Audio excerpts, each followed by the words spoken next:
को अपनाना चाहिए वो घर पे बैठ के ही सीरियल देखना, साजिश में इन्वॉल्व होना पसंद करते हैं। एक प्रश्नोत्तरी हम आपको देंगे जिसको आप फिल करोगे। आप टर्न बाय टर्न आते रहें और प्रश्नोत्तरी फिल करेंगे और उससे हम जानेंगे कि क्या आप सब में ओएसए है या नहीं। फिर ये जांच में ये बेल्ट हमें रात को सोने से पहले पहननी होती है। इस जांच को हम अस्पताल के अंदर रात को स्लीप लैब में करते हैं, लेकिन कुछ विशेष परिस्थितियों में जब मरीज अस्पताल में सो नहीं पा रहा या किसी और कारणवश, तो हम इसको घर पर भी कर सकते हैं। इस मशीन में आप देख रहे हैं मरीज के हाथ में एक सेंसर लगा है जो हमारी हृदय गति, पल्स रेट और खून में ऑक्सीजन की मात्रा यानी ऑक्सीजन सैचुरेशन के बारे में बताता है। ये कैनुला जो नाक में लगता है और जो सांस होती है उसको रिकॉर्ड करता है, और ये मशीन जिसमें सेंसर लगे होते हैं जो सुबह नींद खत्म होने के बाद एक रिपोर्ट बनाता है। ये जो जांच है ये ओएसए नामक बीमारी के लिए सबसे विश्वसनीय जांच है। इस जांच के दौरान मरीज को किसी भी तरह की कोई कठिनाई नहीं होती। इस बेल्ट से पहले या बाद में मरीज को कोई भी इंजेक्शन, कोई भी दवाई नहीं लेनी होती। ये बेल्ट पहनकर जब मरीज लेटता है रात को तो वो किसी भी तरह करवेट भी ले सकता है, और अगर जरूरत लगे तो रात को वॉशरूम भी जा सकता है। ये कीमत 500 रुपए है। ये बड़े सरकारी अस्पतालों में बहुत ही किफायती दाम पर की जाती है। ये जो जांच है ये बिल्कुल ही नॉन इन्वेजिव है। इसमें किसी भी तरह की मरीज को कोई भी कठिनाई नहीं होती। ये जांच हमें समय पर करवाना क्यों जरूरी है? अगर मरीज इस बेल्ट को देखकर डर जाएंगे और वो जांच नहीं करवाएंगे तो ओएसए जो बीमारी है उससे मरीजों में हृदय रोग, उच्च रक्तचाप यानी बीपी, स्ट्रोक, डायबिटीज, ये सारी बीमारियों का खतरा मरीज में बढ़ता है। तो हम आप सबसे यह आग्रह करते हैं कि अगर किसी मरीज में ये खराटों की बीमारी, उनको लक्षण लगते हैं तो हमारे पास आए और ये जांच के लिए बात करें। धन्यवाद। हवा को नाक या मुंह के रास्ते से देना है। ये छोटी सी मशीन है जिसको हम बिजली से ऑपरेट करते हैं और सोते टाइम बेल्ट के मास्क के थ्रू ये आपको नॉर्मल से अधिक दबाव पे छुटकारा दे देंगे बच्चों को, तो इनको बड़े होकर भी कभी ये बीमारी नहीं होगी, वरना इनको बड़े होकर ये बीमारी जरूर होगी और बहुत ही जल्दी, बहुत ही यंग एज में उनको डायबिटीज, ब्लड प्रेशर और हार्ट अटैक, हार्ट की बीमारियां हो सकती हैं। जी, हम ये वर्ल्ड स्लीप डे हर साल मार्च के मिडल में सेलिब्रेट करते हैं। इसका जो मकसद है वो ये है कि हम हमारे मरीज़ों को और उनके रिलेटिव्स को, उनके और बाकी फ्रेंड्स को, सब दुनिया को ये बता सकें इस बीमारी के बारे में, जो कि स्नोरिंग और ऑब्स्ट्रक्टिव स्लीप एपनिया है। कि जो लोग रात को खराटे लेते हैं उनको एक बीमारी होती है जिसमें उनका रात को सोते सोते सांस बंद हो जाता है, जिसको ऑब्स्ट्रक्टिव स्लीप एपनिया कहते हैं। और इस बीमारी के बहुत सारे लक्षण हैं और इसकी बहुत सारी इसका इफ़ेक्ट है कि जो कि पेशेंट को आगे जाके बहुत घातक और ख़तरनाक बीमारियां उनको हो सकती हैं। अगर हम बच्चों की बात करें तो बच्चों में जो बच्चे रात को मुंह खोलकर सोते हैं और स्नोर करते हैं उनको ये बीमारी हो सकती है जिसको हम ऑब्स्ट्रक्टिव स्लीप एपनिया कहते हैं। और ये बीमारी मोस्टली टॉन्सिल और एडिनॉइड की वजह से होती है और इसका इलाज सर्जरी है।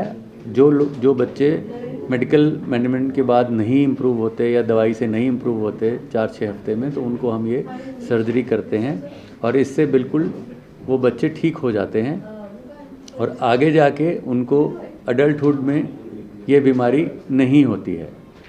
ये तो हो गया बच्चों के लिए। और एडल्ट्स में जो लोग रात को खराटे लेते हैं उन लोगों को दिन में नेक्स्ट डे मॉर्निंग या अगले दिन जिनको बहुत नींद आती है या दिन में एक्सेसिव नींद, कहीं भी बैठे बैठे सो जाते हैं, ट्रैवल करते सो जाते हैं, टीवी देखते, सिनेमा देखते सो जाते हैं, या कुछ लोग जो ड्राइव करते हैं उनको ड्राइव करते करते नींद आ जाती है और एक्सीडेंट होने का खतरा है।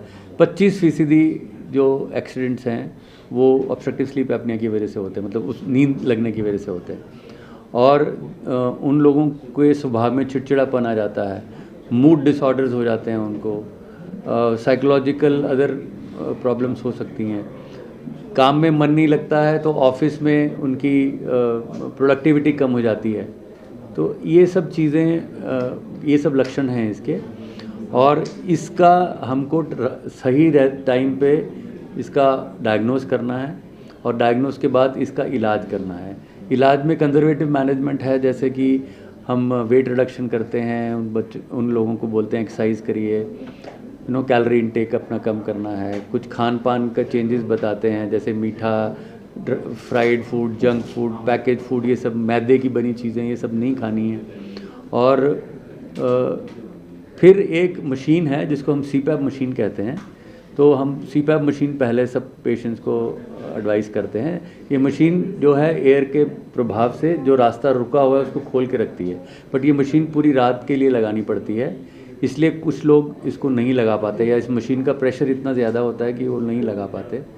और उन मरीज़ों के लिए फिर हम आगे उनके और टेस्ट करके कहाँ पे कौन सी सर्जरी कर सकते हैं उसके हिसाब से फिर उनको सर्जरीज करते हैं, जो कि नोज़ से लेके, तालुए से लेके, जीभ के पिछले हिस्से से लेके लारिंक्स तक 4-5 जगह पे इनका इफ़ेक्ट हो सकता है, और उसके हिसाब से देख के सर्जरी प्लान करते हैं। हर पेशेंट के लिए अलग अलग तरह की सर्जरी होती है, कोई एक फिक्स सर्जरी नहीं कि यही सर्जरी होगी सबके लिए।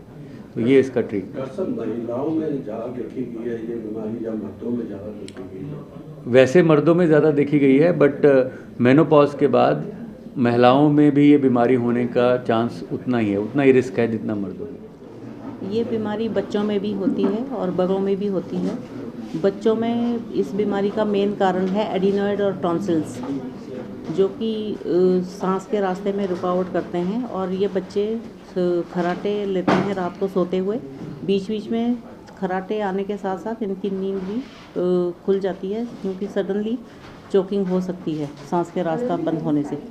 तो बड़ों में ये बीमारी एडल्ट्स में ज़्यादा होती है। एडल्ट्स जो ओबीज है, जिनका वेट ज़्यादा है, overweight adults and old patients में भी होती है। मेन कारण ओवरवेट। अगर आपका वेट बहुत ज़्यादा है तो वही टिश्यूज़ अंदर सांस के रास्ते में भी हमारे रुकावट करते हैं। ज़्यादा टिश्यूज़ होने के कारण सडनली चोकिंग होती है सोते सोते, स्नोरिंग के साथ साथ, और इसको ऑब्स्ट्रक्टिव स्लीप एपनिया बोलते हैं। सडनली नींद खुल जाती है, स्लीप डिस्टर्ब होती है पूरी रात।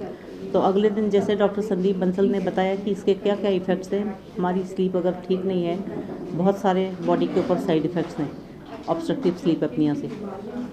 देखा गया है ज़्यादातर खुद ही घर पर अपना करना शुरू करते हैं। जब ये बीमारी शुरुआत होती है, नाक बंद होता है, स्क्रीन लेना शुरू करते हैं, बाहर से मेडिसिन लेना शुरू करते हैं, उसके लिए आप क्या कहना चाहते हैं? घर का इलाज किसी हद तक ठीक है, पर अगर आपको घर के इलाज से फ़र्क नहीं आ रहा है, 2-3 महीने आप ट्राई कर लीजिए, तो इमीडिएटली आपको स्पेशलिस्ट का कंसल्टेशन लेना चाहिए। अपना गला चेक करवाइए, नाक चेक करवाइए, या फिर अपने चेस्ट फिजिशियन के पास उनसे ओपिनियन लीजिए कि मुझे क्यों ठीक सांस नहीं आ रहा है, मेरी क्या प्रॉब्लम है। तो हमें उसका, बीमारी का कहीं ना कहीं जहाँ भी रुकावट है उसका पता लगाना बहुत ज़रूरी है।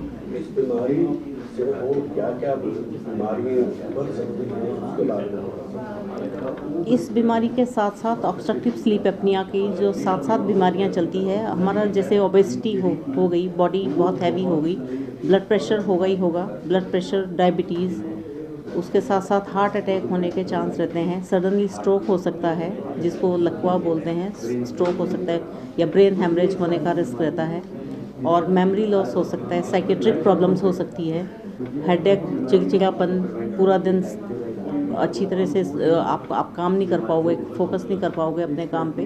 तो ये सारी बीमारियां इसके कारण, OSA के कारण होती है।